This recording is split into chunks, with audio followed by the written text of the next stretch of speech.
Okay, yes. So the program co-hosted by myself, Andre Lopez Turner, with Juan Toledo, who also has a podcast called Artifacto, and all things Colombian in the literary world, and is the editor of Revista Perro Negro, a bilingual arts and cultural magazine, which means the Black Dog magazine. Welcomes Julian Julz Dean into the Zoom studio tonight to talk about cycling. He is the two-time New Zealand road cycling champion. He finished 9th and 10th in the World Road Racing Championship. He has ridden 7 Tour de France's, 5 Giro d'Italias, 3 Vueltas de Espana. He was considered the best lead-out man in pro cycling whilst he was riding. And he is currently the director sportif of Team Bike Exchange. He is, in my and many other people's opinion, particularly in New Zealand, an unsung and slightly unknown hero, but considered the best lead-out man in pro cycling.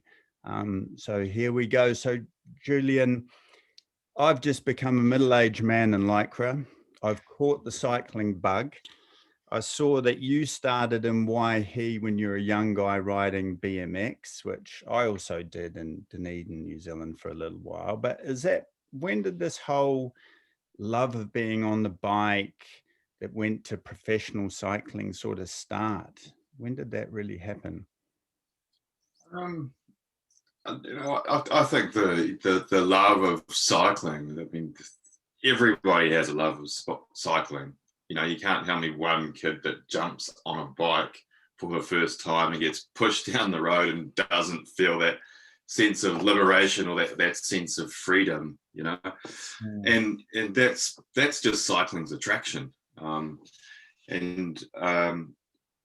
It doesn't matter like where you go in the world, whether you're in the French Alps or I'm in my backyard here in Rotorua or wherever you're from, that sense of liberation that cycling kind of brings you is always fulfilling. It's almost a spiritual experience, I reckon, when you're just coasting along down a hill or something, or you get that feeling when you've ridden over a hill and you get to coast down. So I think that's where it stemmed from. And, then as being a boy, you're competitive, you want to compete. And when we talk about the BMX era, that was sort of in the 80s in New Zealand. That was quite a big thing. BMX was pretty new sport then, kind of the cool thing to do. So I think everyone was into it.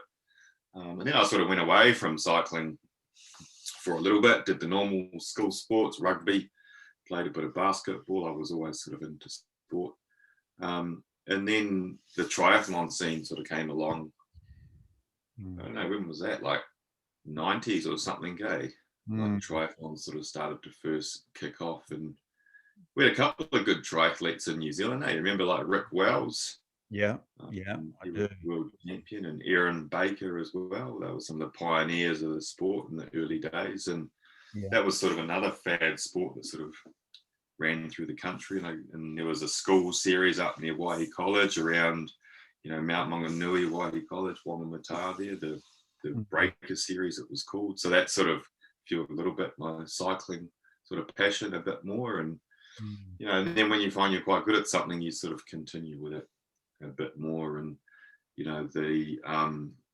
I came out of that, and one of the cool things about the history of cycling in New Zealand was, I grew up on a farm. Cycling was very much a sport that was done in rural communities, rather than big cities, obviously, for obvious reasons, because there's less traffic, more accessibility, more safety.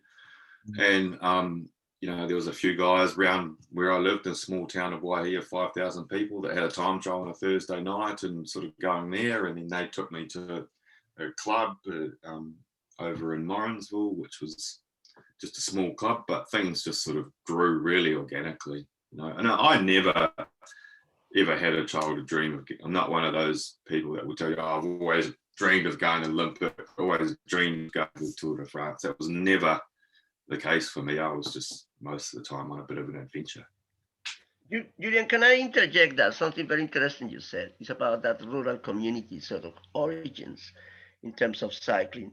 Do you think, because in Colombia is also apply this idea that you've been to Colombia, I believe, and there's a part of Colombia near in the center of the country called Boyacá, and Boyacá is renowned for being very high on the mountains, even higher than Bogota is. We're talking about 3,000 meters above sea level, and they have produced brilliant cyclists, but they are very rural communities. And I just wonder if the same applies to other places like Italy or France and stuff. Is that your impression that rural communities? The question would be that rural communities tend to produce or generate kind of more innate, kind of cyclists, better cyclists. I don't know. Do you think that's a valid? My take on that is there's probably a couple of different ideas around that. The first thing I think is obviously the rural community type. It's just about accessibility. Roads are more accessible. You can get out on the bike. You can be away from traffic more quickly. But I reckon, so people generally ride bikes a bit more in rural communities, I reckon. The other sort of social construct around that, I reckon, is that if you're talking about where do the best cyclists come from, they normally come out of more rural areas. And I reckon that a lot of that is to do with work ethic. And when you live rurally, or you live on a farm, or you work in horticulture, your work ethic is you grow up with a pretty high work ethic, because your parents have probably been out on the farm, or your grandparents have been on the farm, or your family, and you see what it takes to actually work hard. And cycling is, one of the things that was always a bit of an attraction for me in cycling. Was, really what you put into it was what you get out of it. It's a pretty simple equation, like the better you train, or the more you train, the better you went. And it was just kind of that simple, And I think that people in rural communities have, they learn generally on better practices around work ethic, staying committed to something, and having to go out and do something every day, which is essentially what cycling's about. So, I think there's probably a couple of factors there around that. Yeah, I've never ever thought of that before, ever, and it seems so true. You're growing vegetables or animals, and really, as a cyclist, you're always growing, depending on what stage of the year too, right? You're planning, preparing, tapering, other things. I've never thought of it like that. I always even the possibility that you're carrying the vegetables to the market, on your bike and stuff like that. Possibility that exists. Well, I just recently read a book on Fausto Coppi, and I think he was from more of a rural community. And actually, funny we're saying this, but one of my relatives, who I can't quite remember, a Larkin in New Zealand context, I remember my grandfather told me that he was asked, because I think he went to the Commonwealth Games in cycling, like yourself, and he was asked who the greatest cyclist he ever came up against was. And he said he had no idea, because he was on a rural road in Otago in Southland, and a farmer, he presumed, all in, gumboots or Wellingtons, they call here, with a hat, really bad wet weather gear, came out in front of him in a howling rainy day on an old bike and rode. And I think he said he was 300 or 400 yards ahead of him, and he couldn't catch him. Yeah. And and he said, so whoever that guy was, and he was like an international cyclist at the time. Yeah, certainly. In Wellingtons and stuff, yeah. It's phenomenal. I was just about to say, Juan and Julian, in the Colombian context, obviously we're putting altitude on that as well. And I presume, but I don't know. I mean, I'm an Egan Bernal fan, and Ivan, is it Sosa, the young guy? Yeah. Mm-hmm. But I don't know the history of Colombian cycling, but I was also thinking it's obviously a rural thing, like Julian and you were saying, but also, is it a class or a poverty thing as well? It's quite interesting. I don't know. I mean, I don't know what Julian probably will have better information than I have. but as a Colombian, I mean, cycling is one of those sports that Colombia has always been good at. Um, and it goes back to the 70s and 60s. There was somebody called Cochise Rodriguez, who was from the west of the country, and he became campeón de la hora, the person who could cover longest distance in an hour. And then he did it in Mexico City because altitude apparently gets easier. There's something else, and Julian might explain the physics here. That, for example, if you are going to break the record, the world record of an hour in a velodrome, you probably might choose a city which is quite high up. I don't know, because of the laws of physics. Probably it makes I don't know, faster, make you run faster, or the air friction, whatever it is, or a combination of factors. But then in there was something called the Tour de l'Avenir, which was sort of kind of, I don't know if it still exists. Julian might know about this. Also run in France, which was like sort of kind of amateur beginners tour for the Tour de France. And there was somebody called Lucho Herrera in Colombia, and he won. And then there was after him, and he was from a rural area in Colombia. We were talking about the 80s, and I remember the day when Borges died. This is absolutely true. Jorge Luis Borges died, the famous Argentinian writer. And I was walking 7th Avenue in Bogota, and there was two newspapers. One afternoon newspaper, El Vespertino, the afternoon newspaper, with Borges is dead. Like, oh my gosh, Borges is dead. And the other one was a weekly magazine with Lucho Herrera said, I am in love with all of them. And I thought, oh my God, Lucho Herrera is talking about women. You know, the guy had this kind of very clear cut sort of kind of image. No, he was talking about he was in love with all the bicycles he had at the time. I mean, what the heck? I remember buying the magazine to read it. And he was talking about his, his bicycles. So from the 80s. And to answer your questions, and perhaps for Julia, that social construct that he mentioned before, I think what has happened is that it had moved from very humble origins to much more of a middle class thing, and much more kind of competitive, more professional, where not only the physical but also the psychological helps, etc., etc. So overall, better riders who are no out of place in places like the Tour de France or Giro d'Italia. But I think the class system has moved up a little bit too. That's my intake, but I presume there will be people who will contest what I'm saying.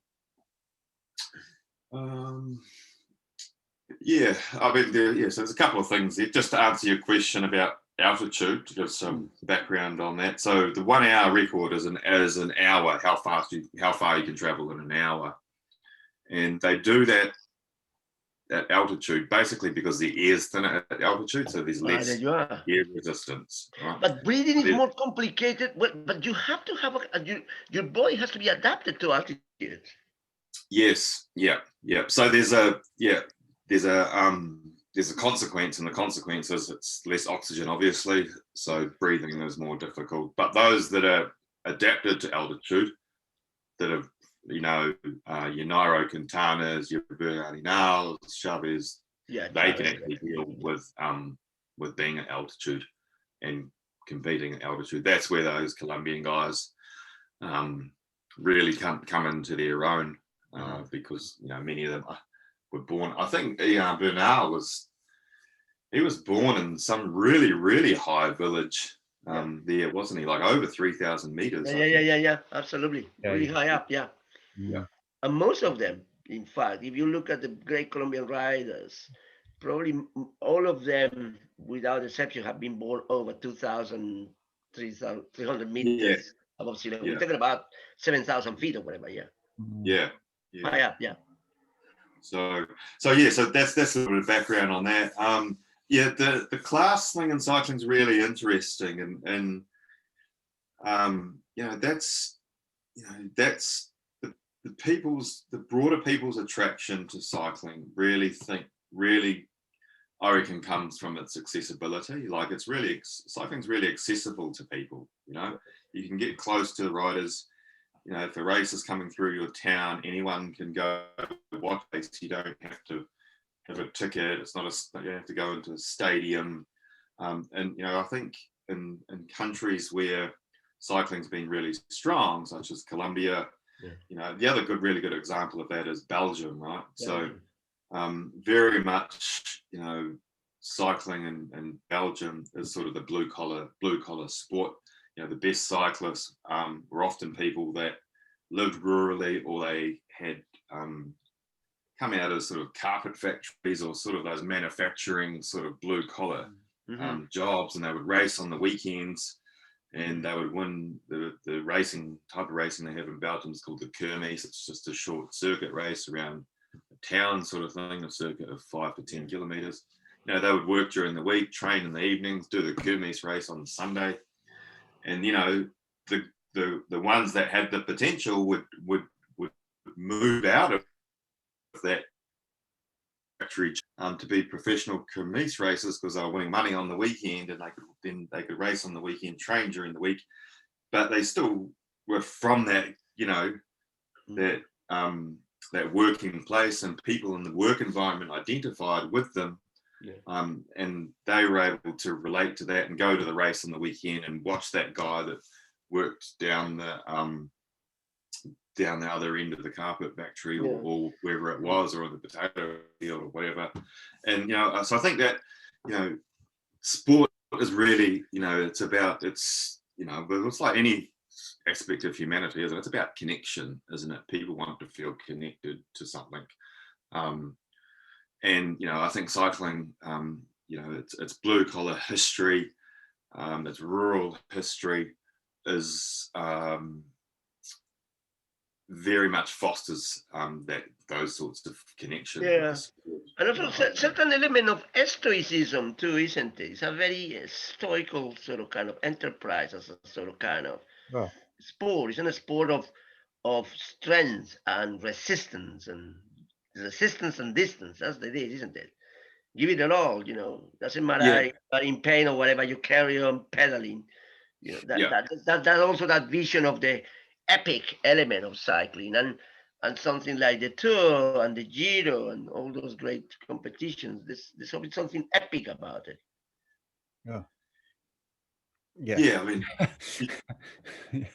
yeah. Well, no, I mean, yes, I mean, they are, in my opinion, they are the gladiators of that, and the swimmers, and maybe we can get on to that a bit later, like a day in the life, and just understanding the pain and suffering and pleasure that goes into cycling, because us mere mortals watch these tours, and Julian and his crew are 180 kilometers one day, 220 the next, another 180 the next day, and they do this literally for 3 weeks at a time. So you know, but before we get on to that, Julian, saying, so you came out of Waihi, you came out in New Zealand, and was your first big professional team the American Postal team, or was there one before that, or and then?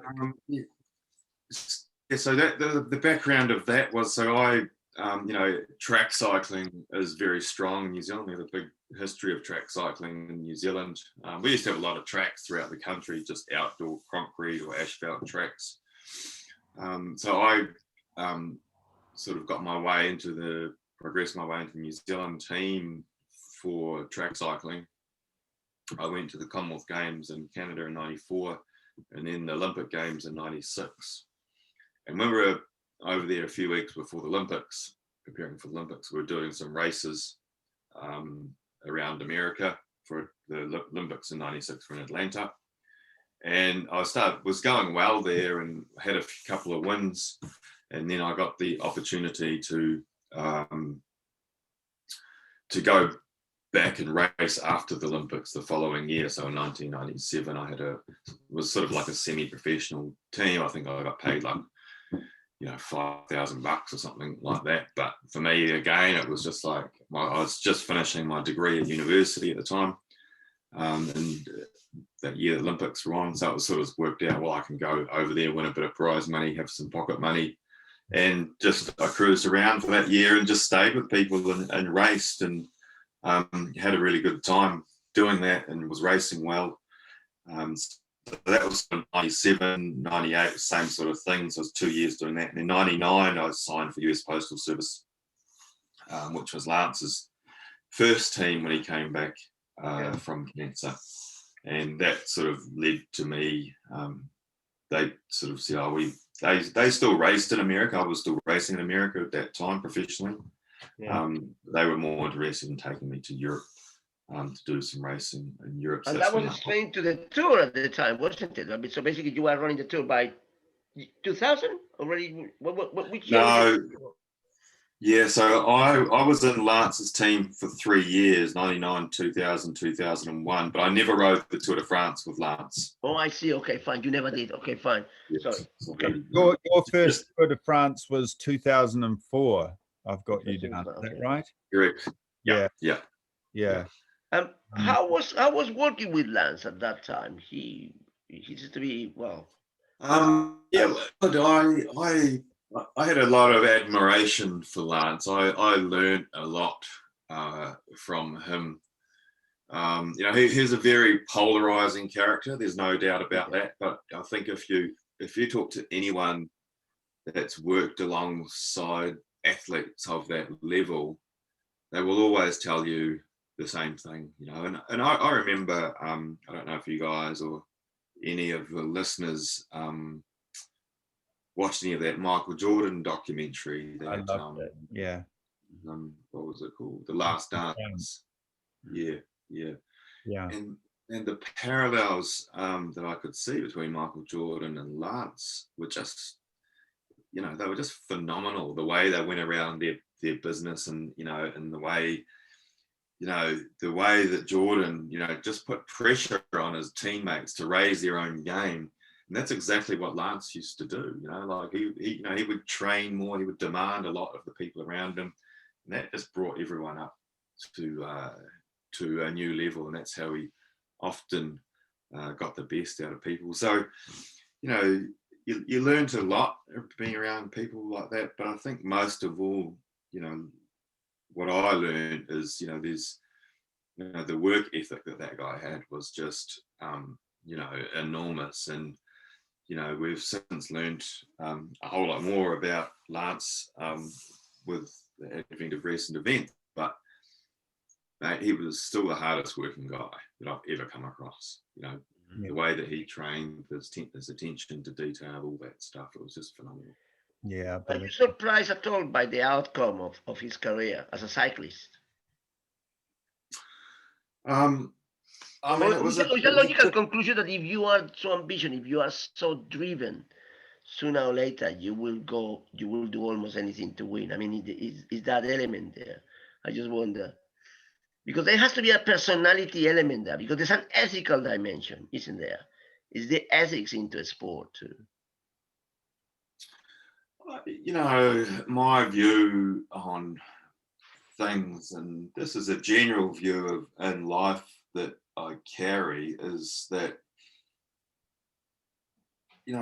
especially when we're young men, we go through life, and as you go through life, your norms become shifted, and especially as young men, you're not actually often aware of what point you end up, until it reaches maybe some sort of crisis or something significant happens, and then you kind of have a reason to step back and you go, holy shit, how did I get to here? And if this is the spectrum, and you were 19 or something, and you took yourself as a 19-year-old and put yourself here when you were 30, as a 19-year-old, you would have gone, no, there's no way that I would do that, or there's no way, I would ever do that. I would never do that, yeah. Like that. But what happens over time is your norms get shifted, you get accustomed to things, and then suddenly you get to here, and you're like, fucking hell, what happened there? How did I end up here? And I look at my own life, and even not just in cycling, that's happened on quite a few dimensions in my own life, and I don't think that anyone in that era of cycling wanted to end up here. I wanted to end up here, but it's just kind of the way that it happened. And they're not bad people. You No, know, no, no, so no, yeah, that is no, no. I don't imagine to being bad. I think it's the judgment. It's also the ethical element to that. I think, yeah. No, my opinion on that is, I think that I think he was one of many. He was scapegoated. He was American. He was winning things that the French feel entitled to win. And the Italians, I think Pantani got a bit. I saw a nice film on Pantani not long ago, and they were ostracized. This is my opinion on it, and I loved The Last Dance too, Julian, and I was a huge Michael Jordan fan as a teenager, and partly you watch some of that and you actually think, wasn't very nice, Michael.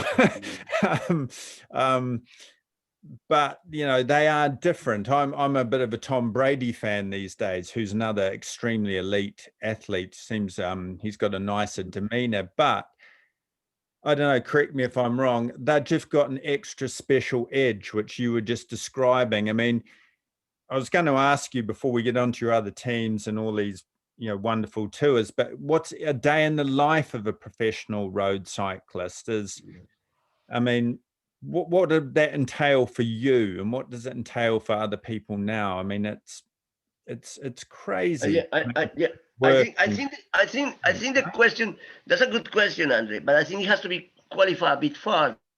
What is it when you are training compared to what you are actually running a competition?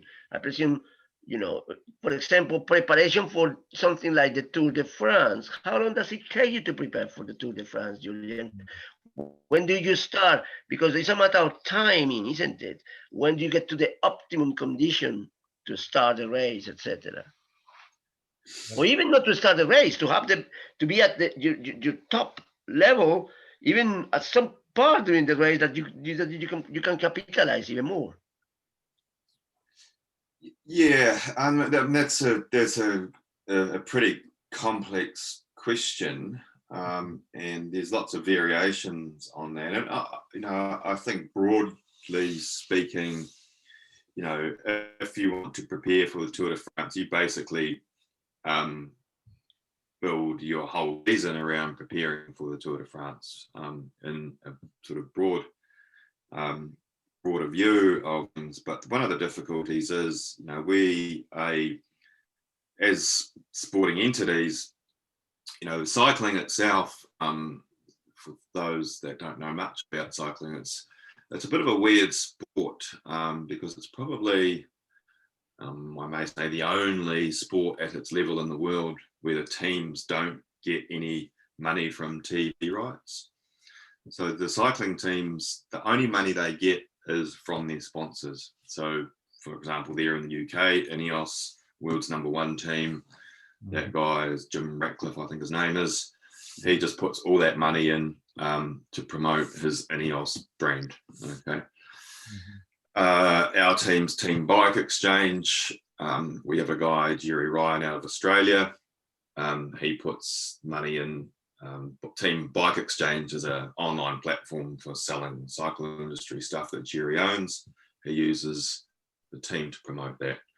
So the money the teams receive is only from their sponsors. We don't get any money from race organizations, and it's really interesting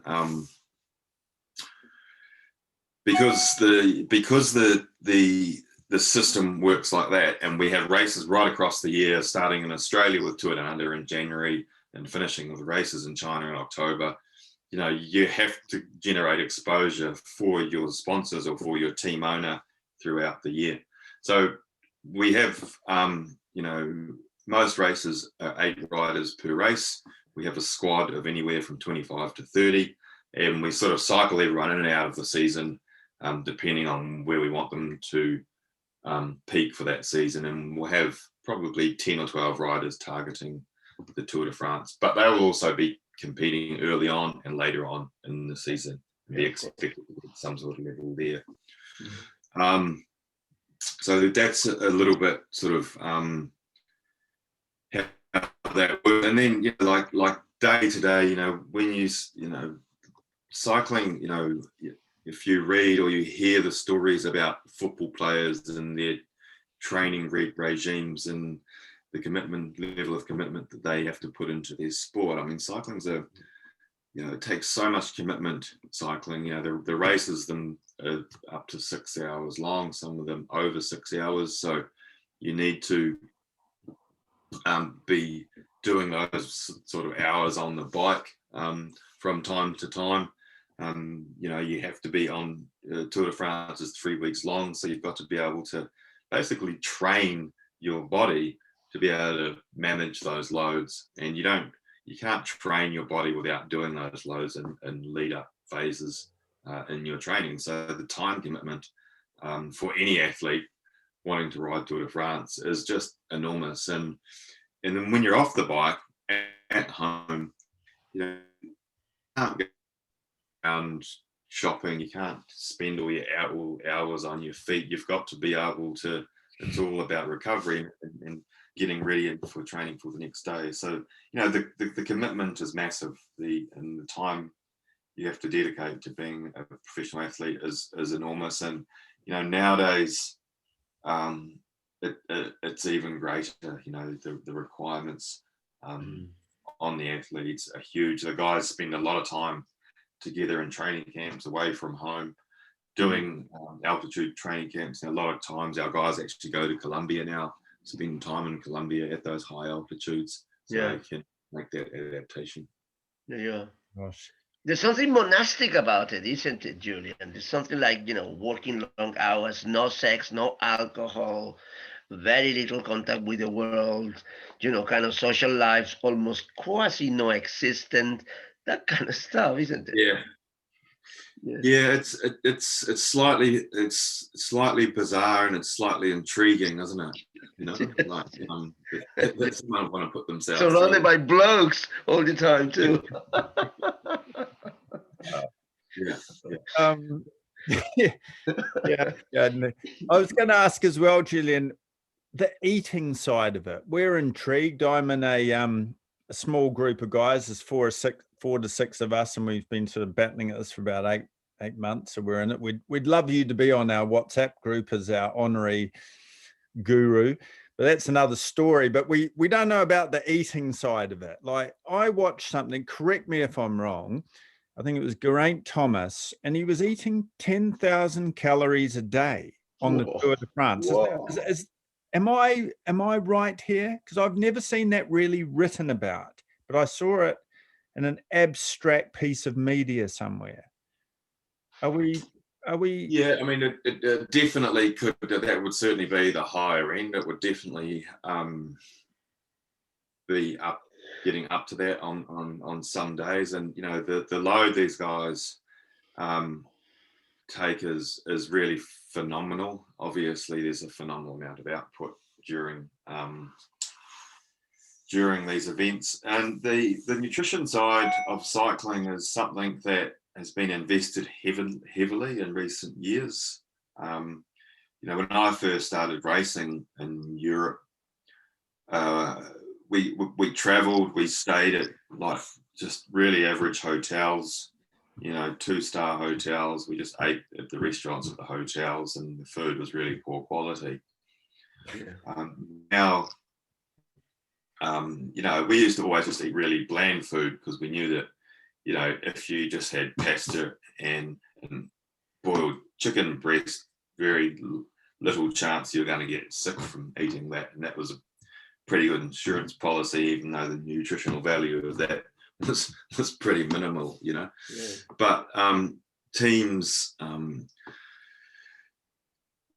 this actually goes back to your other point before. One was we were talking about the evolution of cycling and investment in cycling, and it going out of that sort of working class mentality now to become a very high end sport with a lot of investment. And, you know, part of this has been, or an example of this has been the effort that's gone into the nutrition side of it and what teams are doing. So basically we travel all the time now to races with a chef and a cooking truck. So that Okay, takes so the control. chef is part of the chef and the cook is part of the entourage, basically. Yeah, Very yeah, much so. Okay. yeah. And that has there's a couple of reasons for that. Obviously, there's the nutritional side of it, and we can control the quality of the food the guys are eating. There's less chance of getting food poisoning and less chance of contamination. And I don't know if you remember the case with Alberto. Of course, food poisoning. Food poisoning might destroy your chances of winning a race or something. Of course, yes.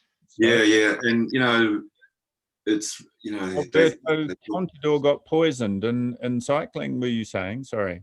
No, well, not just Contador. There was a couple of cases, not just Contador, where there was some contaminants in meat that produced a positive drug test. I can't even. Really? Clenbuterol was the product. Wow. Okay. Oh, okay. So, and it's actually. So having your own chef and your own entourage is a bit like when the All Black rugby team got poisoned in that World Cup. You mitigate against any of sort of foul play when you have your own chefs and entourage like that, right? Yeah. Is that what? Yeah.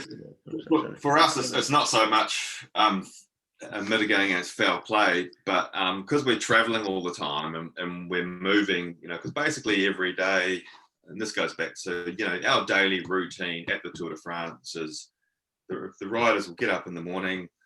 The races don't normally start till 12 or 1 o'clock, so the mornings are a bit slow. They'll get up, they'll have dinner or breakfast 3 hours before they. And tell us, what do you have for breakfast on a racing day? It varies a little bit, but it'll generally be like a good mix of some quality proteins and quality carbohydrates. So a common thing that guys will eat is oatmeal on the morning with a couple of eggs or something like that. And then it's a lot of it is what the athlete feels like in the morning, and then they'll tell the chef, and then the chef will make that sort of add the calorie intake according to sort of the difficulty of the stage that day. So they get up in the morning, go have breakfast, come back, prepare their suitcases. Someone comes and gets their suitcase, and then they stay in the hotel room until we leave for the race. Really go to the race, do the race. The suitcases and all and even what we do now is we take our own mattresses into the hotel rooms for allergy purposes, things like that. Some teams, even now, we have to, because of COVID, we have to disinfect the rooms. So someone is a team of people that just go to Tour de France. They're responsible for the hotels, take the suitcases, take the mattresses, prepare the rooms at the next hotel before the team gets there that evening. And, the athletes just really have to go hotel, team bus, race start, race finish, back in the team bus, food straight after the race. Yeah. Back to the hotel, massage at the hotel. We generally do all of our team meetings when we're in transit on the team bus. So the team bus is sort of like our office, our meeting room, our race preparation, and our race debrief room. And that becomes really a time issue, because often, we'll leave the hotel at sort of 9 a.m, and we won't be back at the hotel that night really often until sort of 7:30, 8 o'clock, and then the guys have still got to have massage, they've still got to have dinner, get things prepared for the next day. So it's pretty full on, it's pretty exhausting. And really I remember transitioning from being a rider to being a staff member on the team, and when you're a rider, if you think of the world in terms of energy or energy exchange, when you're a rider, taking energy from all those around you, you know, from your masseur, from your chef, from your team management, from your mechanics. You're just drawing everything you can to have everything done for you, so that all this you've got to concentrate on is being able to ride that bike. And obviously when you get to Tour de France, you know, you're exhausted because you've ridden Tour de France. When I first did my first Tour de France on the management side of the team, yeah, the energy exchange was really completely different. And on this side, on the management or the staff side or any of the auxiliary side, you know, you're just constantly giving. You're just giving to the athletes all the time and trying to help out, and not just the athletes, but your other colleagues as well that you're working with, and trying to just keep the wheels turning, for want of a better term, to make everything flow all the way to the end of the Tour de France. And when I came from my first as working on the management side, you know, I was completely rooted when I got home as well, you know. And my wife's like, the emotional investment, I presume, isn't it? Yeah. My wife was like, well, why are you so tired? You didn't ride the Tour de France this time. But just that exchange of energy and that. And I can imagine those continuous pep talks and stuff like that, and being positive and drawing on the positivity and all that sort of stuff. Yeah, and just trying to, you know, keep things flowing, you know, and keep the energy moving, so that you know everything's done at full capacity is really good. One of the key components to keeping the team going, you know. It's really fascinating, because as a rider, you just think it's just superhuman what, you know, you guys do. And I do believe, I was just going to ask as well, was that you are one of the very few that's ridden all 3 tours in 1 year? That's right. Yeah. I think we're talking about the Tour de France, Giro Italia, and La Vuelta España, yeah? All in the same year. And you've done that. Where's my little bit of research here? There was 2009, I think, was it? Or have you done that twice? No, I just did it once. Once was enough for me. Yeah. Is that, I mean, so you're are you one of the only 2 that's ever done that, or? No, there's been a few more over the years. I don't know the number on exactly how many have done it over the years. It's been definitely. Yeah. I got a question that I'm thinking about concern Colombia and La Vuelta a Colombia, obviously the Tour of Colombia, which I just wonder why is not so high up now, having the reputation that Colombian cyclists have it. It's not high up in the kind of cycling calendar.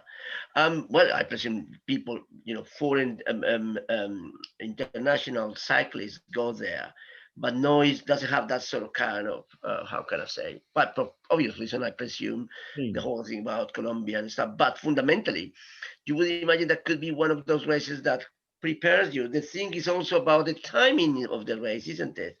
Should be something like, I don't know, because when is La Vuelta a España? When does it happen? In which month? It's the last week of August. So you basically. So basically, it's the Tour de France, Giro d'Italia, and Vuelta a España. That's the last one, isn't it? Yeah. So the Giro's first. That's in May. Oh, the Giro is first. Sorry, Giro is first. Okay, sorry. Tour de France is in July. Yeah. Tour de France is a week earlier this year because of Olympic Games, but the Tour de France is normally always in July. Yeah. And then the Vuelta a España is in last week of August, first 2 weeks of September. Okay. So it's obviously the Giro can be treated by some people like almost like a preparation ground for the Tour. No? Yeah. If you want to be riding for the overall in the Tour de France, you wouldn't normally. It'd be too much to ride the Giro. Then okay. So often, guys will ride the Giro and the Vuelta, or I'll ride the Giro. You know, if you're a good climber, you may ride the Giro, but you won't ride it competitively. You'll just take some easier days, but you won't go full gas every day. But yeah, I mean, normally especially now with the way people prepare, they use racing a lot less to prepare. They spend more time at altitude, more time where they can control those kind of environments. Racing's not such a big part. So the normal preparation races for the Tour de France, for example, was Criterium Dauphiné, which was on in France last week. And so that has a couple of stages normally that are going to be the same as this year's Tour de France. And then Tour of Switzerland, which is on now, is the other preparation race for Tour de France. Okay. Yeah. No, I think, Julian, my question was also about thinking about the timing. When would be the best timing for something like La Vuelta a Colombia to become much more, we started to increase its profile, international profile, but I don't know, I really don't have any idea. It could be before the Giro, I would imagine, something. The Vuelta a Colombia is in February. So it's before the Giro, of course, yes. Esteban, we didn't send a team this year. We have thought about it the last couple of years because Esteban is a high-profile rider for us. He's a very important rider. Yeah. But with COVID the last couple of years, and logistically, it's quite difficult, because we have to send all our stuff to Colombia. Yeah. You don't really want to go there and just do that race. You'd probably want to spend a couple of weeks there adapting to the altitude as well. So it becomes quite expensive and quite costly. But I don't know, you might be able to answer that. Why has, the Vuelta a Colombia, there's a massive pool of Colombian talent at the moment. Why has that race got a more high profile or become bigger than it? I mean, it's always been there, but why hasn't it grown as it should have with the level of athletes? Well, I think it's obviously there are political reasons. Colombia has always been a problematic country in any area. That's one element. I mean, it's undeniable, even if Colombians might not want to recognize. That's one element. But yes, but also I think it's the timing. I mean, you got these big competitions, which are Giro, Tour, and then La Vuelta. Those three is kind of the main three races in European level, and it is very much an European sort of kind of scenario, isn't it? I mean, regardless if you go to South America or even China, I think you mentioned China, Julian, too. But fundamentally, it's in Europe where you compete at the highest level possible. Yeah. It is. Yeah, that's what you do it. Yes.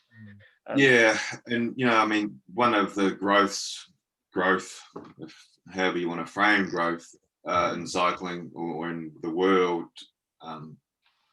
cycling has started to appear in more in other continents a lot more, the Middle East, China, those sorts of places. But there's no culture of cycling there, not at all. We have a few races now in the Middle East, in Qatar and UAE, Bahrain, those sorts of places.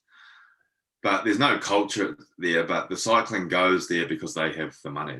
Yeah, absolutely. Also, topography matters, doesn't it? I mean, it's flat and it's hot all year round. That's the other element. Whereas these climate changes of high on the mountains and stuff like that, cold weather and then descending, and I don't know. I mean, there's a beauty about all this, the changing of scenery, the constant changing of scenery.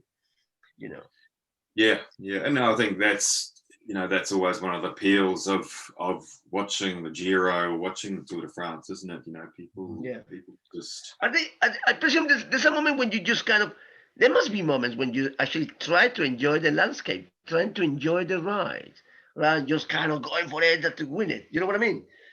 At the moment of kind of how often, probably the question should be this: how often are those moments of aesthetic pleasure of just riding to the countryside and enjoying the ride, rather than just kind of thinking about, my gosh, I had to get 15 seconds ahead of this kind of peloton or whatever. Yeah. One of the bonuses, because I was obviously always a sprinter, and one of the great things about being a sprinter was when you got to the climbs, you didn't have to really, once your job was done trying to help your teammates who might be specialist climbers, then, it didn't really become about the competition. It just became about trying to get to the finish. And, some days you wouldn't really have to push that hard. So give background to be able to complete the stage, you've got to be able to finish the same time. Yeah. And if you're outside that, then you get eliminated from the race. So, which often for a non-climber like I was, it actually means you've actually got to go quite hard all day. But if things work, it's a bit slower overall. You got to have a bit more time in. Those sorts of days you can really enjoy. You can just let the climbers go, and you can just ride up the last climb at your own speed. And those were always awesome because there's good collectivity amongst the teams. The sprinters just want to get to the finish. You can have a bit of a joke around, you can have a bit of a chat and just enjoy the ambiance of the Giro or the Tour in those sort of circumstances. Sorry, Juan, are you wanting to? No, but it's quite a few questions, but not carry on because, don't worry. Have a go, Andre. Speaking of the stages, like when I was putting the a little time into reading about you and the Wikipedia and stuff, I was flabbergasted when I saw in 2009 on the 13th stage with a guy called Oscar Freire, don't know how to pronounce his name, you and him were shot. You were shot by an air rifle. I mean, could you tell us about that, Julian? That's remarkable. I mean, that's. If you're enjoying the countryside at that time, it was after the sprint or. What was that about? Was it a case of extreme nationalism there or something? It was remarkably unremarkable, actually. Remarkably unremarkable because so this happened, and I was dropped from the race, and I was with a group of about, I think it was about 20 or 30 people, riders, and we were just riding to the finish, and we had about 20 or 30 k's, I think, to the finish, and we're sort of going up this climb. It was over in the northeast of France, near the German border, and we're going, and it was sort of a little bit cold that day. And I don't know, for those that ride bikes, they'll know when you start to get a little bit cold, you start to lose a little bit of sensation in your fingers, and when you get a bit lose a sensation, something hits your finger. It kind of feels a bit weird or a little bit odd, when you've got no feeling in your fingers. And we're riding up this hill, and we were going quite slow, sort of like 15, 20 k an hour, and we sort of hear this like tink, tink, tink, tink, tink. And I didn't really know what had happened at first. And then I sort of felt something on the side of my leg, and then I felt something in my finger. And then I sort of looked across, and Oscar was sort of next to me. And I was like, oh, that was weird. What just happened? I didn't really know what had happened. And I thought some stones, like if you're riding along, sometimes stones can flick up, or if you're in your car, stones can flick up, and a motorbike might have just gone past and stones have flicked up or something. And Oscar's like, no, we just got shot. And he actually had blood coming out of his leg where he'd been shot. So he's gone back to so each group in the race basically has a doctor's car behind it, or a medical car. They're sort of scattered through the race. So he's gone back to the race doctor and said, oh, look, I've just been shot with something. And he had a bit of a slight gash in his leg. And I was like, oh shit, that's just what's happened to me as well. I've been hit as well. And I didn't really think anything of it, because it was obviously nothing. Everyone was all right, and it was just a BB gun or a slug gun or something like that, And I didn't really think anything of it. So Oscar's gone back to the medical car. The medical car has informed the race organisation. Oscar was fine. I was fine. No one was really hurt. And did you continue racing? You have to continue racing. That was the other point, isn't it? Yeah. Obviously, you cannot stop. You cannot stop. Yeah.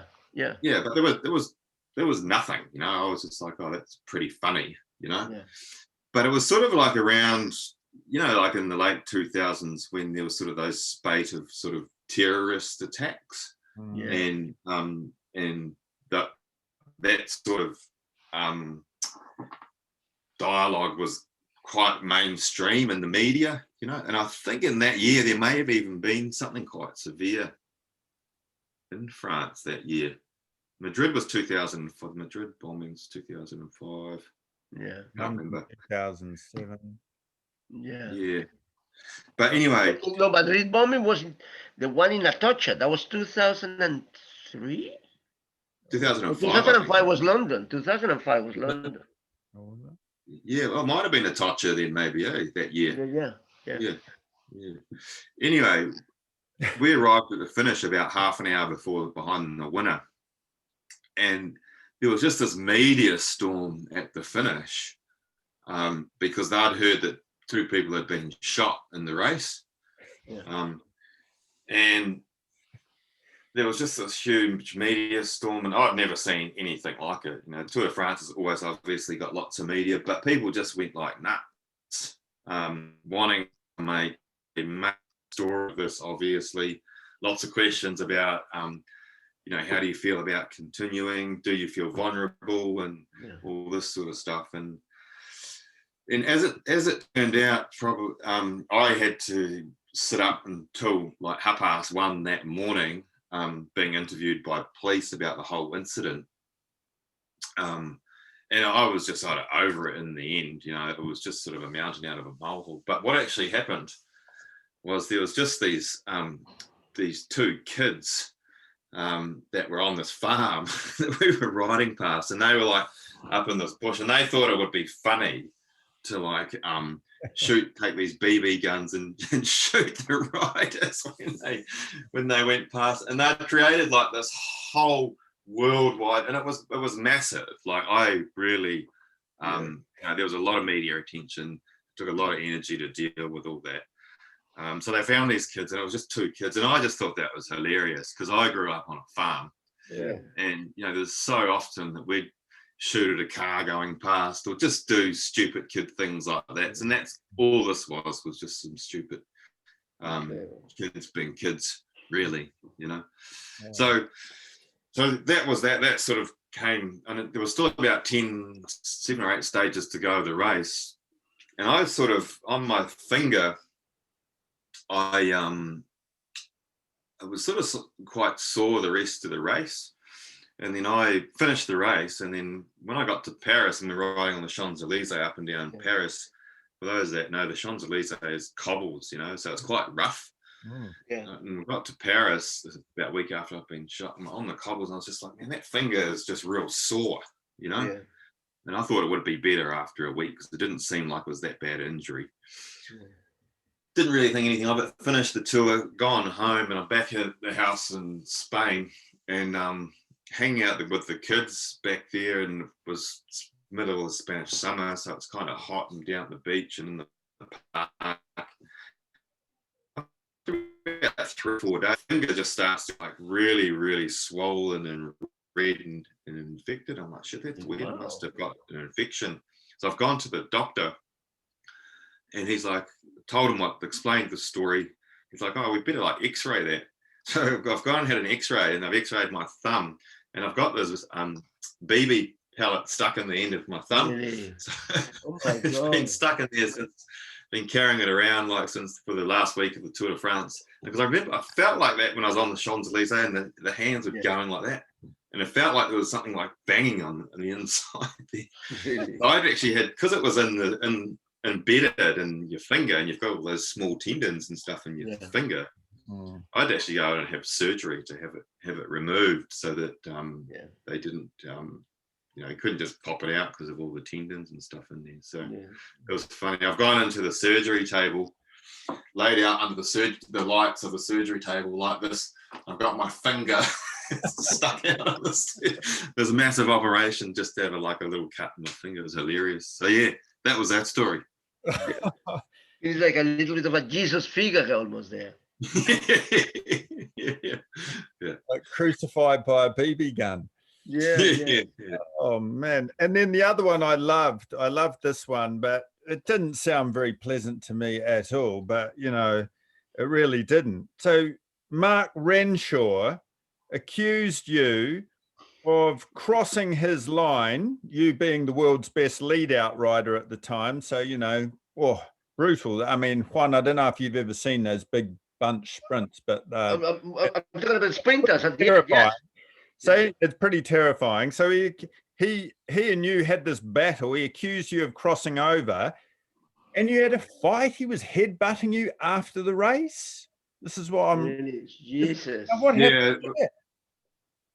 It actually happened in the middle of the race, at the end of the race. And I mean, it looked really bad on TV, but it wasn't that bad. And so Mark Renshaw, he was always Mark Cavendish's lead out guy. Okay. So me and Mark were always sort of head to head, and I was leading out an American guy I was working for at the time, Tyler Farrar. And in the early days with Cavendish and Tyler were sort of the biggest rivals. Cavendish more often than not got better of Tyler, but I always sort of went head to head with Mark Renshaw on this battle. And this one day in the tour, we were sort of drag racing, and I had him on the fence, and he wanted to get out, and what he sort of did was, we were sort of heading towards the finish, 300 or 400 meters out, and I had him on the fence, and there was a rider in front of him, and he wanted to get out, and I was like, well, I'm not going to move just because I can hold you on the fence as long as I've got my line. I'm not breaking any rules, So he wanted to get out, so he's leant over and pushed me with his head to try and move out, and the headbutt didn't. It was just more of a push with the head, really. But because we were riding into the finish of the Tour de France, and it was broadcast all over the world, it actually just looked really bad on TV. Like it just looked like it was bad behaviour, bad example. And they made an example of Renshaw, the commissaires of the race, at that point, and threw him off the race, saying that it brought the sport into disrepute. So yeah, that was another, that was quite a hostile incident. And, he claimed that I intentionally crossed over to his line, which was never my intention. And I never, it was one of those situations, I didn't go anything and say anything to the race referees or anything. It was totally their decision. But it's sort of a little bit one of those situations where the organisers of the event needed to be seen to be doing the right thing. If it was a smaller race, he probably would have just got relegated, but they were pretty drastic in their action and threw him off the race, which was a pretty extreme action, probably, in my view, but that was their decision. But that was, that was same thing. That was quite and this was even before social media got really big. I used to have my own blog there that I did on a website before that stuff was really common to do. And people could leave support messages or comments and stuff. But not heaps, but sort of death threats and people saying, "Oh, I hope you break your leg next time," and just shit like that. It was mad. Oh my God, it's terrible. Yes. Yeah. Where was Renshaw from? So I should have Australia. Oh, it was Australian. Oh, wow. Was there any sort of antagonism? A neighbor. Oh my God. In the Australian, or it was just more than that wasn't part of it? That never really came into it. Yeah. Wow. I mean, so I was just sort of, Juan, feel free to ask, Julian stuff to him. And, I was thinking about the kind of pain threshold here. I'm thinking about if it's something that you work towards it. I mean, I presume that instance when you have to kind of, again, the physical stoicism of riding through pain, or with pain, whichever preposition you want to use there. And I just wonder, how does it work sometimes? Because you always hear about it, the people, I felt very well. I didn't feel very well, so I couldn't, chase the guys, whatever. Those are kind of almost the standard reply sometimes with riders. So when I'm thinking about the pain threshold, you were talking about, you're talking about, finishing the tour with, bit of kind of injury in your hands and your fingers and not even knowing about it, but that kind of stuff. Yeah.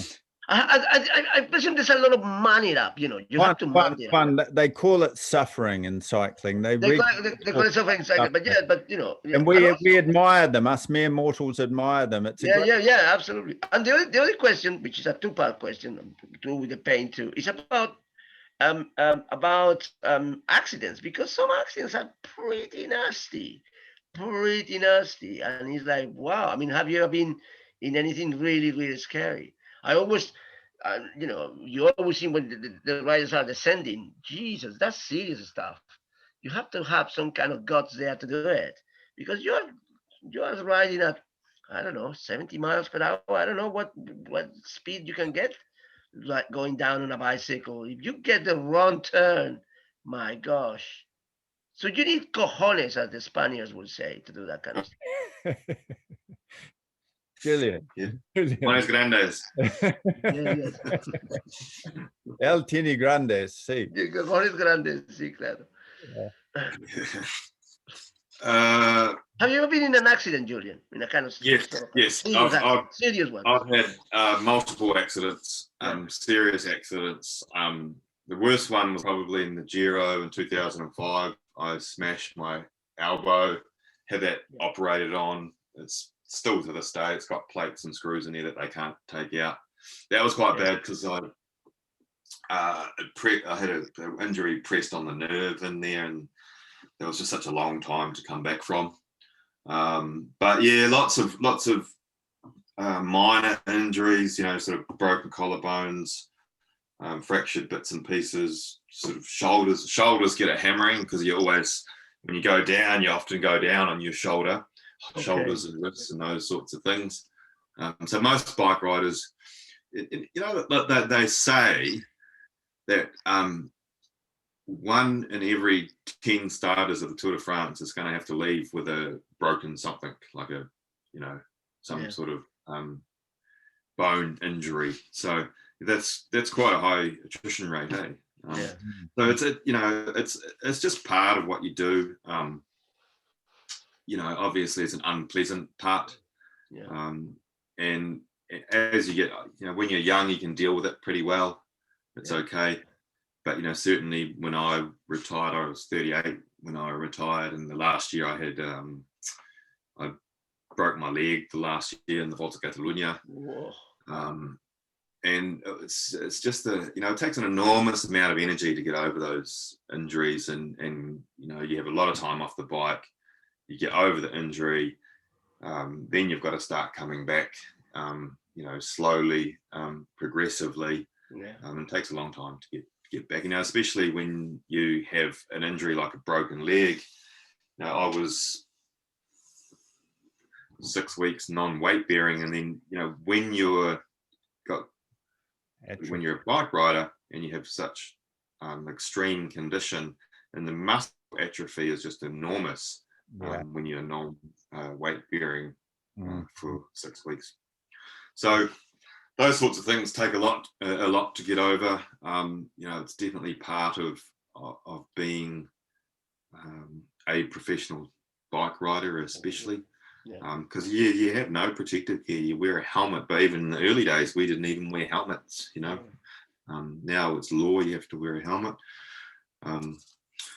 And I also think now that there's much more risk now, and the risk comes from, I think, with data and science and new training methods. You have 200 riders in a peloton in the Tour de France or in the race in Tour de France. The good guys have always been the good guys. Their level's kind of always been up here. But, the other 190 guys, I think nowadays their level is much closer to the top guys' level, when we've got more resources of coaching, more data, better equipment. So these guys' level is more closer to the top guys, right? So everyone in that group is better, right? So the energy is more. So you're racing harder, you're fighting harder. but also when that energy gets tipped in a bad way, such as a crash, the crashes are bigger and the consequences are more, you know. Okay, that's an interesting thing, actually. Very interesting. That kind of the energy level being higher because the competitivity has increased. I mean, you know, more people are as good as the rest, basically. Yeah. Yeah, that's right. Yeah. Yeah. Well, Yeah. it's Interesting. Very sports interesting. science and modern day nutrition and money and professionalism as well, isn't it? You know, Yeah. they're all combining as a sort of a trilogy. Yeah. I was going to say, you know, the extreme example, one of them, you know, the Chris Froome crash, and you know, he gets a little bit over here, obviously in England, a little bit more media coverage. I just got his book actually the other day, which I'll start soon. But that crash he had recently was horrific, and now he's getting a little bit of media about, well, he's not quite where he was, and he's been dropped a few times. And then Bradley Wiggins came up on GCN, and you know, quite rightly said, look, you know, he's actually retrained himself how to actually walk, let alone this. So you know, back off a little bit here. I mean. Phenomenal, but I mean, he must be getting close to some kind of back level, but his crash was epic. Yeah. I mean, the injuries, right? Yeah. That was a very serious crash, no doubt about that. And you know, it was sort of said that he wouldn't even get back on the bike again, you know. But you know, he's an interesting, intense character, you know, and he's just so motivated to come back. And you know, I think, you know, most of us, if we'd had his success and something like that happened to us, we'd just be like, oh, fuck that, I'm out, you know. But just, you know, extraordinarily motivated, driven to be better and do better and want to come back. And whether he does make it back to that top level again remains to be seen. But, you know, just some character to be able to think that you can come back. It's interesting, Juan, you're talking about, you know, how do you suffer through the pain? Well, you know, so many top athletes in cycling especially are trying to get away from something, and it's almost like they put themselves through that pain to numb that sort of whatever they're trying to get away with. Even with the Lance Armstrong story, you know, you read about his upbringing and not having a father, and that there's no sort of emotional entity or little emotional entity that exists in that guy, because, and you know, he feels like he never had that father figure, and that he's something that that he has to sort of prove. No, it's quite interesting what you say, because just when you were talking, Julian, I was thinking about there's this German philosopher called Schopenhauer said that when you got a physical injury, sometimes all your energy goes into recovering from that physical injury, or kind of physical pain is something that takes away kind of, how can I say, existential anguish. You know, the whole thing about being alive and concerning with yourself about what's the purpose of my life and stuff like that.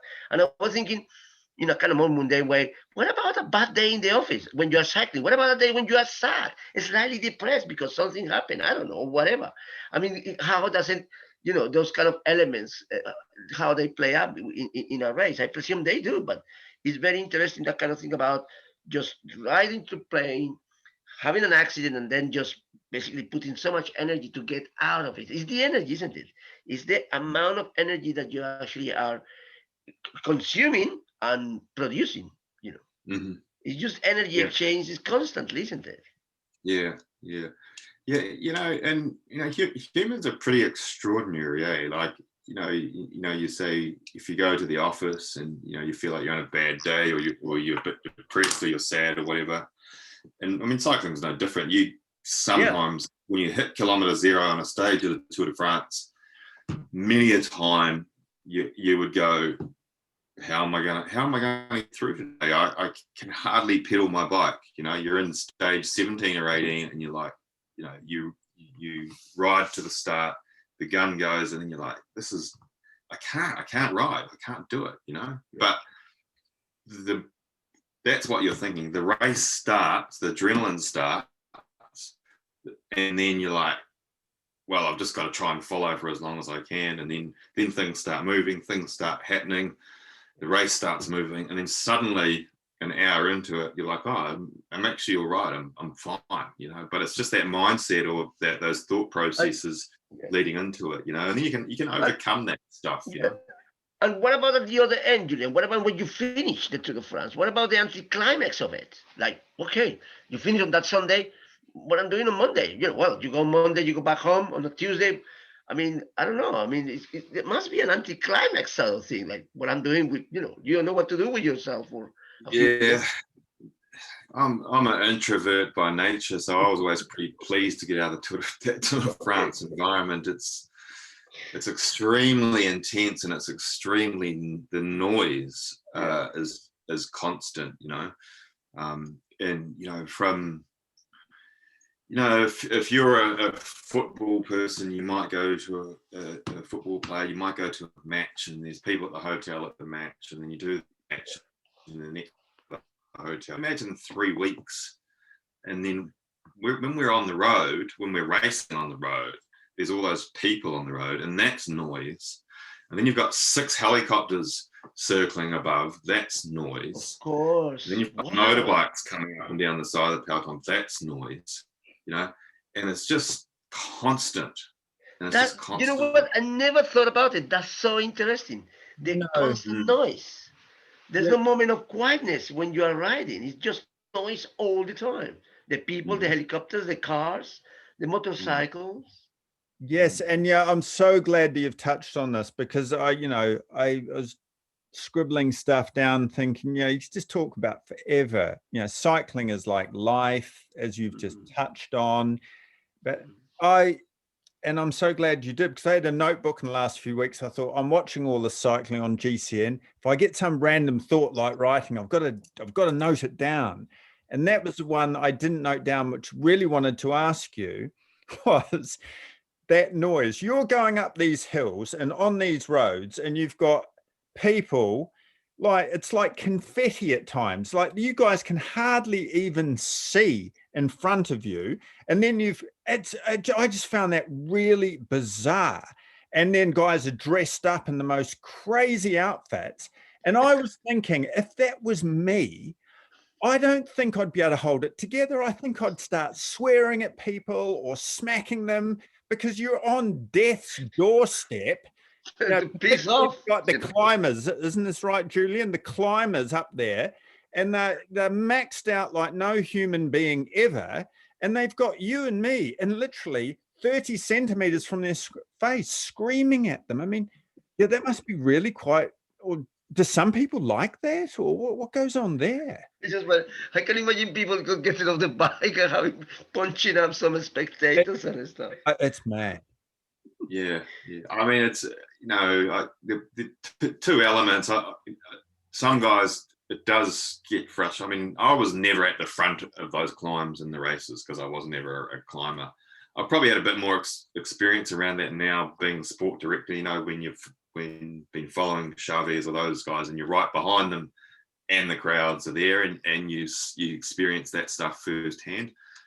But it is distracting for the guys, but they, you know, they're professionals. And one of the things, you know, you do see some guys sometimes lose their shit at somebody. But the guys also doesn't get televised.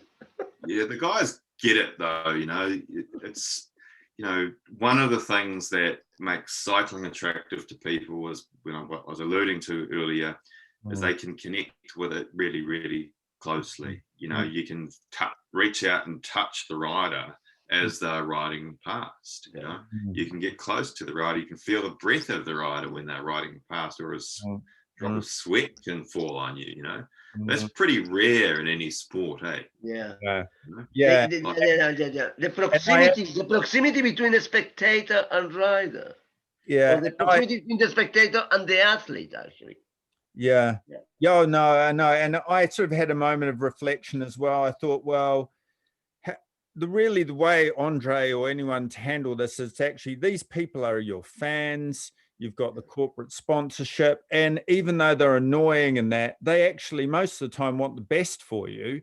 So there's, they're that's right. encouraging you on. Apart from, I think, if you're, I think Sky suffered a lot from abusive French crowds, didn't they? And Lance Armstrong suffered from abusive French crowds, but in general, they do want the best for you. That's right. Yeah. And there's always that bad element, but I don't think. I mean, it's always possible someone could try and intentionally disrupt the race or do something bad to somebody. There's always that possibility. But I don't think I've ever seen that happen, really. I think historically, didn't they used to at times? It was Bernard Hinault's era and before. Occasionally, they might put like spikes on the road. Yeah. Give people a deliberate puncture or something like. So Julian Dean's ahead, and I'm a French guy second, and you got out ahead, and someone might sort of put some spikes on the road or something.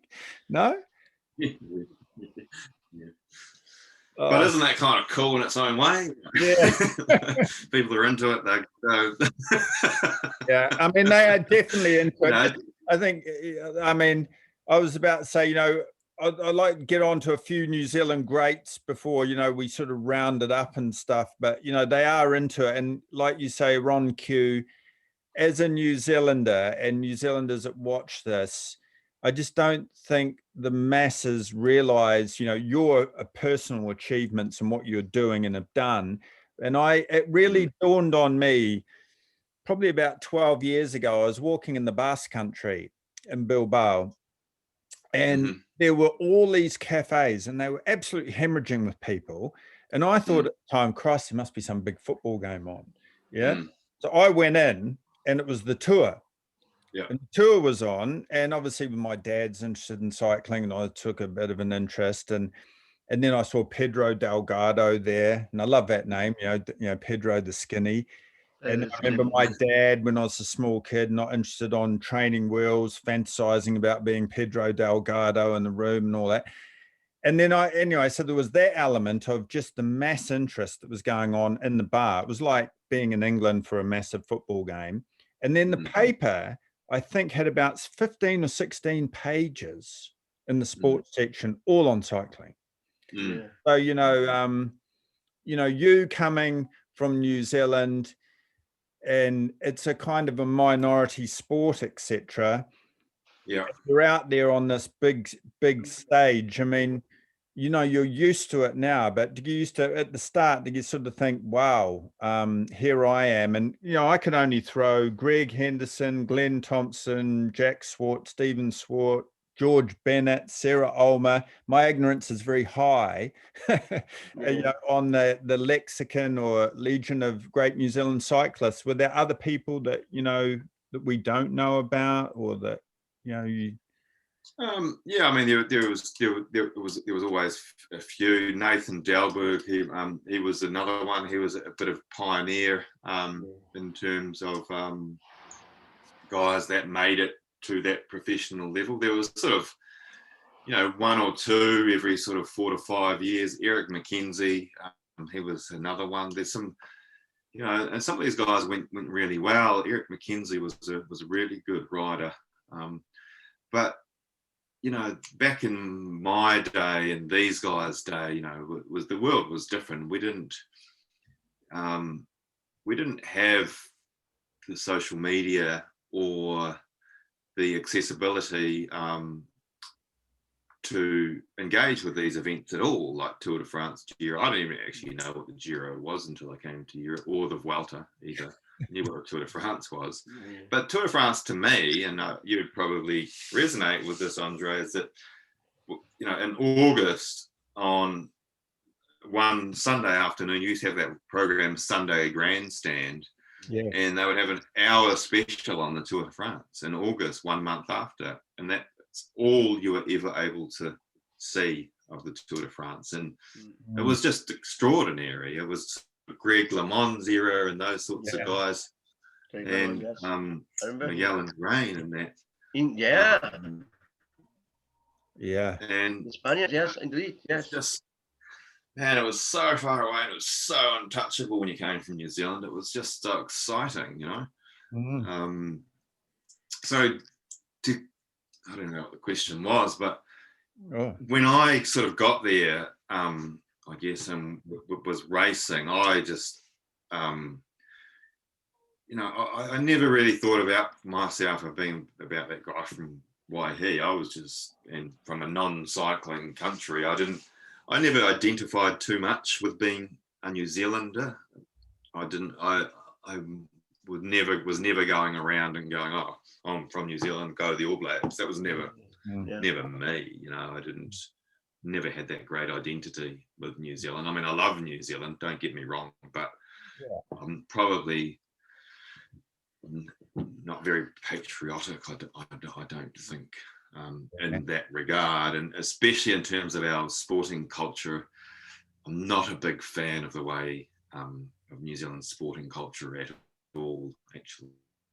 No, it does. There's a lot of amazing. Remember that the sport is one of the very few areas where we are allowed, you know, permitted. It's permitted for us to be totally jingoistic and nationalistic. You know, that's sport allows to that jingoism, that nationalisms to be expressed almost freely in a, you know, not always positive, but you know, freely at least. Colombians are the best in the world at that, eh? Oh yeah. There you like, are. With Steven Chavez, man, like holy moly. Oh no, absolutely.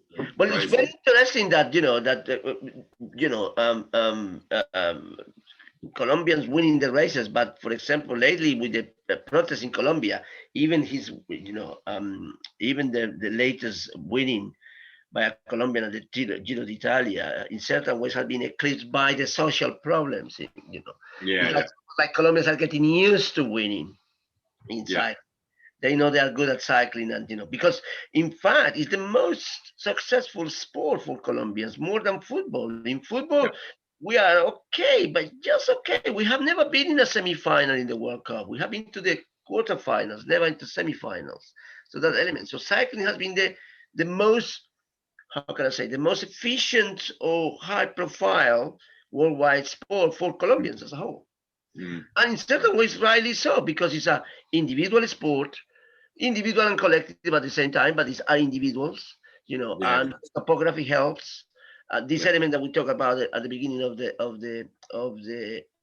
conversation today, Julian, with you about the rural element in that. So quite a few things plays up into it. My very last question to you is this about hierarchy. It's a quick question.